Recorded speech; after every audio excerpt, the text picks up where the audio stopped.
Tere tulemast vaatama ja kuulama Tallinna Ülikooli vestlussaadet Eksperteetris. Minu nimi on Katriin Lepik ja minuga koos on siin täna matemaatika, didaktik ja nooremteadur Annika Volt. Tervist! Tere! No kevad on see eksamite periood. Maikuus toimub ka matemaatikaeksam ja üleüldiselt ma ütleks, et need reaalained on need, mis võib-olla tekitavad pinget sageli noorte seas. Praegu on siis käimas päris värskelt läinud ellu projekt pealkirjaga Mõtlemine nähtavaks, mis siis just keskendub ennekõike matemaatikale. Aga räägi, miks üldse on oluline muuta õppimine nähtavaks? Jah, et tegelikkuses tõepoolest selle projekti nimi on Mõtlemine nähtavaks. Et sa just küsisid, et miks on oluline teha õppimine nähtavaks, et minu jaoks õppimine ja mõtlemine justkui käivad ikkagi käsi käes, eks ole, et miks me peame oluliseks teha mõtlemist nähtavaks on seetõttu, et muidu me jääme kinni sellesse, et õppiline justkui õpib mingisuguse mõiste, teoreemi, teadmise sõna-sõnalt pähe, esitab seda meile ja me arvame justkui ekslikult, et see kõik, mida ta praegu meile taas esitas, ongi nüüd tema enda teadmine, ta oskab sellega opereerida, ta oskab seda rakendada ka tegelikult mingisuguses palju määravamas olukorras, kui see on tunni olukord, eks. Ja siis hiljem me avastame tegelikult suure kurbusega, et õppimist ei toimunudki. Mõtlemist ei toimunudki, ehk siis õpiline tegeles verbalismiga, mis siis on tegelikult selline tavamõistete selline alamüksus, ehk siis õpiline justkui taas esitab mingit teadmist ise sellest sisuliselt aru saamata. Ehk siis mõtlemise nähtavaks tegemine on niivõrd oluline just nimelt seetõttu, et me näeme, kuidas laps mõtleb. Me näeme, kuidas ta oma lahenduseni jõudis. Võib-olla ta jõudis oma lahenduseni sedasi, et ta tegi seal mõningaid ekslikke väärsamme või mingisuguseid muid olulisi asju jättis tähelepanuta. Nii et kui õpilane suudab iseenda mõtlemist meile sõnade kaudu, arutelu kaudu nähtavaks teha, siis me saame selle kohta nii palju infot, mida hiljem lihtsalt tunnis kasutada. Me saame infot, et kuidas me peaksime hiljem mõningate mõistete juurde näiteks tagasi tulema. Kas tekkisid äkki kuskil väärarusaamad? Ehk siis minu jaoks on see selline äärmiselt võimas tööriist õpetaja jaoks. Kas selle projekti eesmärk on siis ennekõike leida mingeid põnevaid uusi lahenduskäike või on see ikkagi see, et me õpetaksime noortele õppuritele seda, et mõtlemine on tore ja vajalik? Sellel projektil on tõepoolest kohe päris mitu eesmärki ja mitte ainult eesmärgid nagu õpilaste suunal, ka eesmärgid õpetajate suunal, et õpetajad, matemaatikaõpetajad siis praegu tänasel momendil mõtleksid hoopiski tunnist niiviisi, et tegelikkuses see, kui õpiline arutleb, see, kui me anname talle võimaluse rääkida oma lahendusstrateegiaid ise, ilma et me sekkuksime, on väga väärtuslik infokandja. See on üks osa sellest. Teine osa, mida me ikkagi siin õpilase suunalt väga ootame või loodame, on see, et me näeksime õpilase arvutaju paranemist, sellepärast et me ju tegelikkuses kurbusega tõdeme, et pea iga veerand 9. klassi õppuritest kukub meie põhikooli riikliku eksami läbi. Eks. Seda on väga palju, see on iga 4. õpiline praktiliselt. Ehk siis ta ei ületa seda 50% künnist, ta jääb sellest allapoole. Ja nende samade lünklike teadmistega ta lohiseb justkui edasi. Aga põhikooli lõpueksami puhul on tegelikult ju mõtlemine on üks väga oluline aspekt, eks ole, ja seal õpilaste jaoks on väga ärevust tekitavad tekstülesanded ja muud kohad, kus ta peaks justkui seda matemaatikat, mida on võib-olla senimaani ainult algoritmiliselt õppinud. Et siin on 2 arvu, liidan, lahutan, kokku, korrutan, jagan, eks ole, et algoritmiliselt oskab seda teha. Aga niipea, kui me lisame selle konteksti enam tekstülesande, ta ei saa sellest enam jagu näiteks, eks ole. Huvitav märksõna oli sul korraks arvutaju. Just. Mis meil selles siis vajaka on? No arvutajuga on selline lugu, et näiteks siin enne, kui me seda salvestust alustasime, eks ole, Katriin, ma pakkusin sulle välja, et lahendame täna koos ühe ülesande. Mille nimega kohe-kohe jõuame. Just. Ja siis tegelikkuses tekkis sul täpselt sarnane reaktsioon, nagu tekib meil õpilastel. Ehk siis issand, ma ei tea, kas ma oskan või issand, ma pole ammu matemaatikat teinud või midagi muud taolist. Ehk siis arvutaju on tegelikult miski, mida me kasutame ka täiskasvanuna. Kui meil on vaja näiteks hinnata, kas see intressimäär pangalaenule või kiirlaenule või millelegi muule on mõistlik või ei ole. Et me oskaksime hinnanguliselt kokku arvutada, kui palju meil kulub poes raha mingi teenuse ostmiseks või asja ostmiseks, eks ole. Ehk siis arvutaju käib meiega päevast päeva kaasas. Ja see, et õpilastel seda ei ole või on vähesemal määral, lihtsalt see tulebki meil natuke seal lõpueksamil välja, et õpilane natuke pelgab seda matemaatikat ja ta ei tule selle peale, et tegelikkuses neid lahendusstrateegiaid ühe ülesande lahendamiseks on teisigi kui ainult see üks ja algoritmiline. Ehk siis veel selle projekti eesmärk on näidata õpilastele, et ülesanded lahenduse tulemuse saamiseks või lahenduseni jõudmiseks ei pea kasutama ainult ühte kindlat lahendusstrateegiat. Kahe arvu liitmiseks võivad kaks erinevat inimest arvutada täiesti erinevatel viisidel. Näiteks pähklikoorte kokku lugemiseks laua peal võid sina kasutada mingit oma mustrit, mina kasutan oma mustrit, eks ole. Meil on endal loodud mingisugused strateegiad, kuidas me tuleme toime.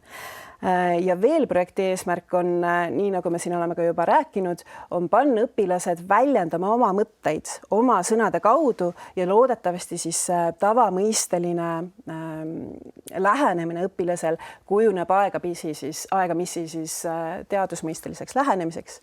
Et see on siis selline eesmärk, lihtsalt muidugi üldpädevus ka, et see, et lapsed lihtsalt räägiksid, arutleksid, et see on kõik väga oluline meie jaoks. Just, et minu jaoks ka on tore lause see, et matemaatika on ka arutlemiskunst, et see on tõesti päris oluline märkida.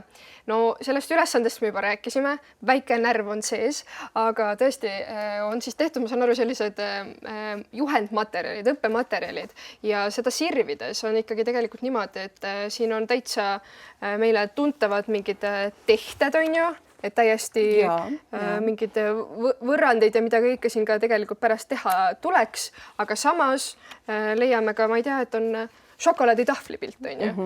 Et kas see oli ka eesmärk, et kuidagi näidata uusi võimalusi ülesannete lahendamiseks, aga samas tuua sisse ka neid vanu tuttavaid? No pigem oli ikkagi eesmärk selles, et kui nad on kusjuures mõlemad, need ülesanded on tegelikult harilike murdude liitmine, lahutamine.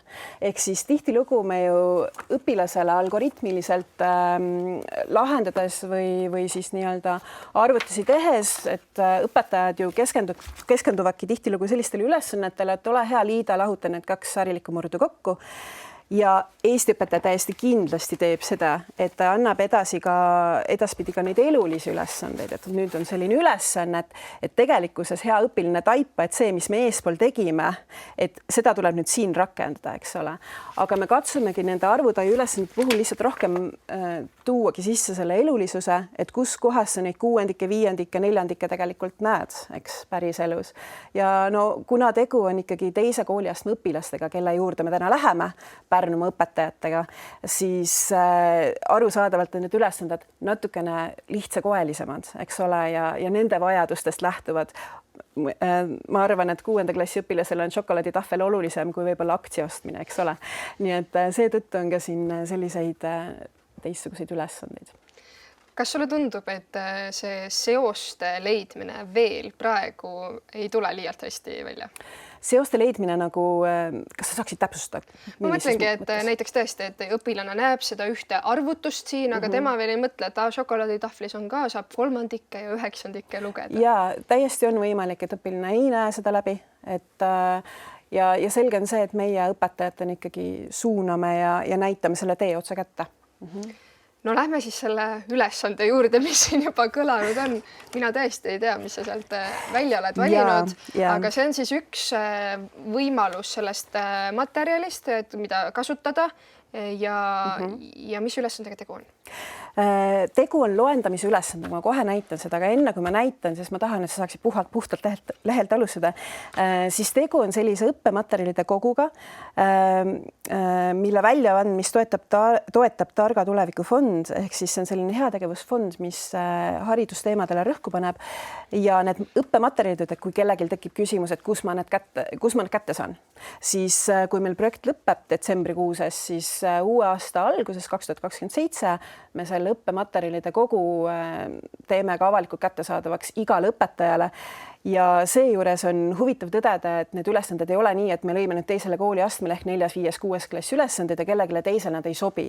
Ehk siis see ülesanne, mida ma näitan praegu, sobib väga kenasti täiskasvanud õppijale, sobib kenasti kutseharidusele, sobib kenasti gümnaasiumile, aga ka algklassidesse ja lasteaeda. Nii, väga universaalne, mina olen valmis. Ja, sest oluline, peame meeles seda, et mõttemustri märkamine, eks ole. No teeme nii. Küsimus siis on tõesti, et mitu täppi on pildil. Annika näitab mulle siin ühte valget lehte ja siin on mustad täpid. No mis minu silm tegelikult ära tajus, on ikkagi see täringumuster siin, et see on see täringu 5 ja siis nagu midagi on veel kuskil seal nurgas. Ehk siis minu loogikaga läksid kohe 5 + 4 ja panin 9 kokku. Väga kena lahenduskäik, aitäh sulle, et sa juba selgitasid. Ehk siis selle meetodi puhul ongi nüüd siis see lugu, et õpetaja kõigepealt näitab õpilastele sellist pilti ja seejärel õpilased annavad vaikides märku, et mina olen valmis. Kuidas see vaikides märku andmine käib? See käib sedasi, et õpilastel on rusikas rinna peal. Miks nad ei tohi öelda, mina olen valmis või miks nad ei tohi lehvitada, mina olen valmis, sellepärast, et segab kõrvalmõtlejad. Ja täpselt, et võib-olla näed, et kõrvalpingis juba keegi on valmis, ma peaks ka. Eks ole, juba ta teab, kuidas mina ei oska, eks ole. Ehk siis kokkuvõttes käib nii, et käsi on rinnal ja kui ma olen valmis, siis ma tõstan oma sõrme. Kas see on pöial või siis sõrm siin ja vahel on ka kokkulepped sellised, et õpilane tõstab nii mitu sõrme, kui mitu strateegiat tal on pakkuda selle ülesande lahendamiseks, ehk siis ta võib tõsta ka sõrmi niimoodi. Ja siis algabki arutelu ja arutelu on siis üles ehitatud sellele, et õpetaja hinnangute vabalt ehk siis no kuidas sa nüüd siis sedasi mõtlesid või oi kui tubli või oi kui lahe idee, eks, et selliseid asju öelda ei tohiks. Hinnangute vabalt paneb lahenduskäigud tahvlile ja seejuures siis õpilased arutlevad ise, et kas see lahenduskäik, mida kaasõpiline välja pakkus, tundub nende arvates korrektne näiteks või et ei, mina ei ole nõus või siis hoopiski sedapidi läheneda, et aga mina mõtlesin samamoodi, tahaksin täiendada veel sellega. Kas üks nendest sammudest siis kõikidel ülesannetel on ikkagi see, et seal tekib mingi arutelu ja mitte lihtsalt õpetaja ja õpilase vahel, vaid tõesti kogu klass saab kaasa arutleda? Täiesti õige.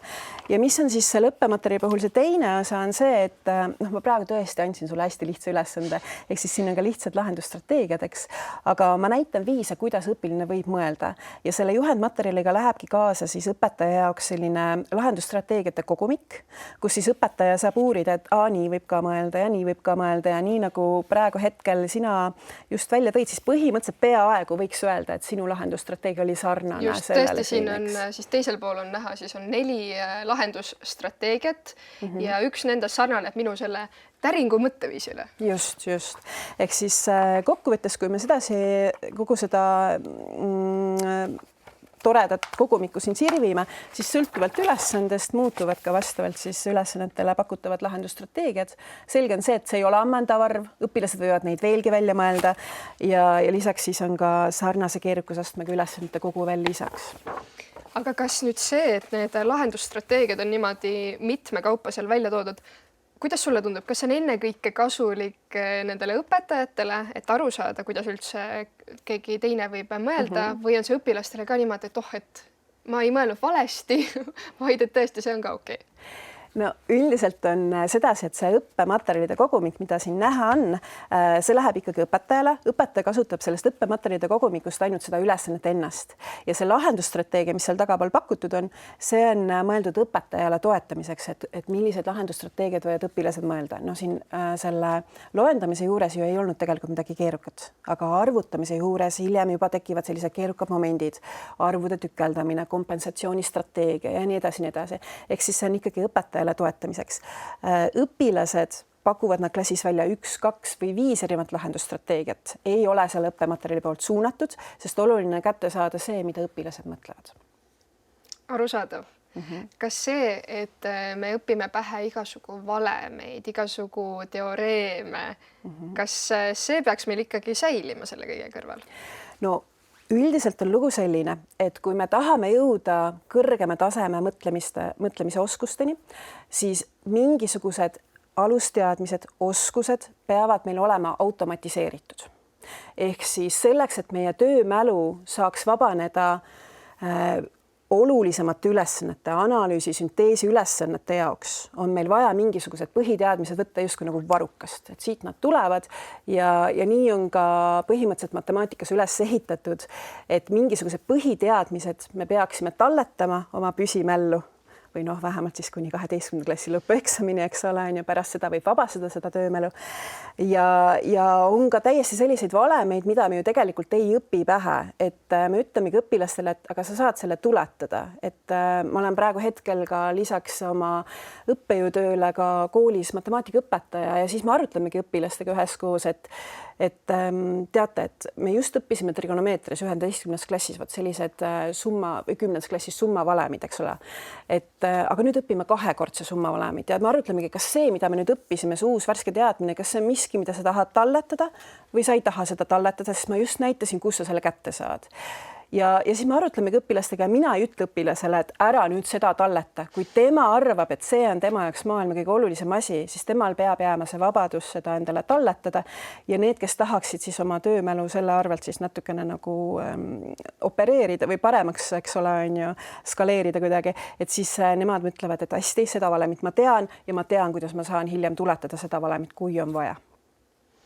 Nii et ikkagi need mingid baasteadmised või loogika leidmine, seda tasub igal juhul õppida, sellega peaksime jätkama. No ütleme nii, et ega matemaatika muud ei olegi üks suur loogika, eks ole, et üks asi järgneb teisele asjale. Meie matemaatikaõpetus on minu meelest hästi tore ka selles mõttes, et meil on ta kontsentriline, ehk siis me tuleme ju läbivalt tagasi nende samade teemade juurde, et alles me õppisime võrrandit, jälle ma õpin seda võrrandit, miks ma teda uuesti õpin, eks ole, aga me lisame nagu kiht-kihi haaval sinna midagi peale ja see on ka natuke nagu see põhjus, miks need suured lüngad matemaatikas saavad teinekord saatuslikuks, et kui sul ei ole sinna eelmisele kihile midagi peale ehitada, sest see on sealt kadunud, siis ongi väga keerukas. Nii et siin ma nüüd kindlasti ei raiu, et on mingisugused valemid, millest üle ega ümber me ei saa, eks ole, pigem ma ütlen seda, et kus on võimalik ja mõistlik mingisuguseid reegleid automatiseerida, teadmisi automatiseerida, teeme seda, kui ei ole mõistlik, siis vabastame selle mälu. Jah. Just. No me teame, et selliseid valemeid, baasteadmisi, neid võib ju õppida näiteks nii, et õpetaja kirjutab tahvlile, mina kirjutan enda vihikus, lähen koju, õpin pähe ja justkui on ta õpitud ja siis proovin seda rakendada. Aga meil käib pidevalt siin läbi see arutlemine, arutlemiskunst, tekivad mingid tohutud vestlused seal klassiruumis. Just. Kuidas seda rääkimisjulgust õpetada? Rääkimisjulgus algab tegelikult sellest, et õpetajal on pädevus ja oskus kujundada klassikeskkonda. Ehk siis see on ka üks asi, millel me õpetajakoolituses väga rõhku paneme.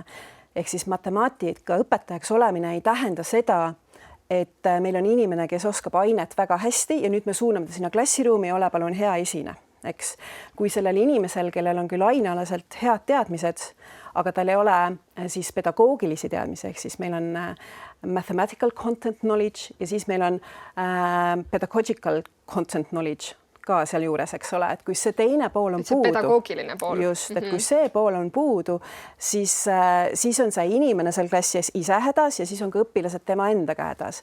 Ehk siis kõik algabki ikkagi suhete loomisest ja seejuures õpetaja märkamisest, kas õpetaja saab aru, et see, mida praegu õpiline seal oma näol väljendab, emotsioonidega, et see väljendab segadust näiteks.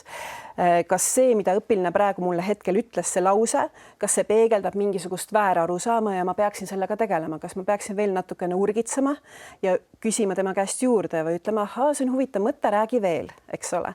Ehk siis tõepoolest nii, nagu sa ütlesid, et õpetaja tuleb, kirjutab tahvli peale valemi ja siis me hakkame seda rakendama ja siis me läheme koju ja rakendame seda seal veelgi. Mina tänasel päeval ei näe, et meie õpetajakoolitus seda annaks, et nii peaks tegema ja üldiselt, kui me ikkagi käin ka klassiruumides ringi, teinekord me käime üliõpilastega koos tunde vaatlemas, siis tahaks loota, et me seda ikkagi pigem üldse ei näe. Kui näeme väga harva sellist loengutüüpi, et õpilased, siin on valem, ärge küsige, miks see valem on, lihtsalt olge head ja rakendage, et me peame ikkagi tekitama mingisuguse põhjusseost tagajärje, et õpiline meid usuks, et see valem toimib ja kust ta tuleb. Just, ja ma saan aru, et need esimesed katsetused tegelikult on nüüd juba ka tehtud, need on muidugi veel jätkuvad ja käivad edasi. Võib eeldada, et kindlasti õpilaste seas on neid, kes tahavad rohkem arutleda, kindlasti on ka neid, kes niivõrd palju arutleda ei taha, võib-olla mõni on just avastanud uue viisi enda jaoks matemaatikas, aga mis see üldine tagasiside on olnud, et ma saan aru, see on päris värske, et alles esimesed kommentaarid kuskilt, jah? Ja tegelikult meil see, nagu te näete, siin on 2 osa, ehk siis see tähendab seda, et meil on olnud 2 koolituspäeva. See tähendab seda, et kokku on õpetajad seda kõike klassiruumis ellu viinud nii umbes 3-4 nädalat. Praegu sellise esimeste 2 kogemuse või kohtumise pealt me võime öelda, et õpetajatele väga meeldib, et mul on siin selline stick-it note'ide kogumik, eks ole, et millele ma natuke nagu tuginen, et mis need kogemused on olnud, et meil on õpetajatele ka veebikohtumised vahepeal toetamaks neid selle meetodi rakendamisel, et see praegu hetkel ei baseeru siin ainult nagu ühe küsimise kokkuvõttel, et see baseerub ikkagi sellele, et meil on olnud 3 erinevat veebikohtumist ja nüüd siis oli see näost näkku kohtumine ja õpetajad ütlevad, et neile väga meeldib. Näiteks, mis oli hästi huvitav kommentaar ühelt õpetajalt oli see, et ta avastas, et õpilased olid üllatunud sellepärast, et sa teed midagi uut, seda esiteks. Et võib-olla isegi õpilased üllatusid selles õpetajas kõige rohkem. Üllatusid õpetajas ja et sa kuulad meid, mis oli nagu suur muutus selles mõttes, et väga paljud õpetajad tõid välja selle, et nende väljakutseks oli iseenda pidurdamine. Nad tahtsid väga õpilast aidata või toetada, et see on väga hea idee näiteks, eks ole. Ehk siis see vahele segamine, parandamine, me näiteks ei luba õpetajatel ka parandada või täiendada, et õpilane väljendab ennast nii, nagu tal välja tuleb, väljendades neid või kasutades neid sõnu, mida ta ise parasjagu oskab kasutada. Ja õpetajaid me lohutamegi sellega, et tõepoolest, et kui õpilane nüüd kasutas väärat mõistet, siis see on sinu jaoks lihtsalt signaal, et sa peaksid selle juurde tagasi tulema mõnes teises tunnis või selle sama tunni kestel. Ehk siis selle meetodi rakendamisel nad võtavad igast tunnist 5-10 minutit, mis ongi selline hinnangute vaba arutlemine, ärakuulamine ja siis läheb tund omas tempos edasi. Ehk siis et need väljakutsed, mis selle meetodi ajal võib-olla õpetajad tabavad, et need tegelikult leiavad lahenduse hoopiski siis selle meetodi väliselt mõnes muus tunnis. Tundub isegi natukene nagu karm. Ma mõtlen, et õpetaja rollis olla, et saan teada, et varem ma pole osanud kuulata oma õpilasi ja teisalt, et millestki olen siis kas vähe või valesti ise kuidagi olen midagi käsitlenud sedamoodi, et keegi kasutab nüüd väära mõistet. Ja ütleme sedasi, et väära mõistet kipuvad õpilased kasutama ka väga heade õpetajate puhul, see on lihtsalt nii, eks ole, see on õpikõver, on ju. Et ka kindlasti minu enda õpilased, ma võiksin ennast ka pidada päris heaks õpetajaks, eks ole, aga ka minu enda õpilased eksivad, minu enda õpilastel on väärarusaamad ja kasutavad mõisteid valesti. Aga mida ma tahtsin veel võib-olla välja tuua, et kuivõrd sa enne küsisid mu käest, et kuidas seda rääkimisjulgust, eks ole, õpilastesse süstida, et siis väga paljudel nendel õpetajate tagasisidedel on kirjas see, et vaiksed lapsed hakkasid rääkima. Aga need ei hakanud muidugi rääkima esimesel nädalal. Et näiteks üks õpetaja ütleski, et õpilane, kes varem ei julenud oma arvamust üldse avaldada, mis tahes momendil, hakkas 3. nädalal kaasa rääkima. Ehk siis ta nägi, et see ongi selline hinnangute vaba olukord. Õpetaja on loonud meetodi rakendamiseks klassiruumis reeglid. Ehk siis teineteise arutelu ei halvustata, eks ole, üritatakse sõbralikult täiendada ja nii edasi. Ehk siis see ongi seesama üldpädevuste pool, mida me üritame ka arendada, et see on loonud sellise turvalise õhkkonna, kus laps julgeb jagada. Ehk siis anda ka aega, et selle projektiga natukene harjuda ja äkki tõesti need materjalid jõuavad siis ka laiemalt koolidesse. Kahjuks täna rohkem sellest teemast rääkida ei jõua, aga tõesti sügav kummardus. Minu jaoks oli see väga inspireeriv ja õppisin ise ka palju, nii et aitäh sulle, Annika. Aitäh, Katrin. Aitäh ka teile, kes te vaatasite, kuulasite. Uus Ekspert eetris on juba eetris ka järgmisel kolmapäeval.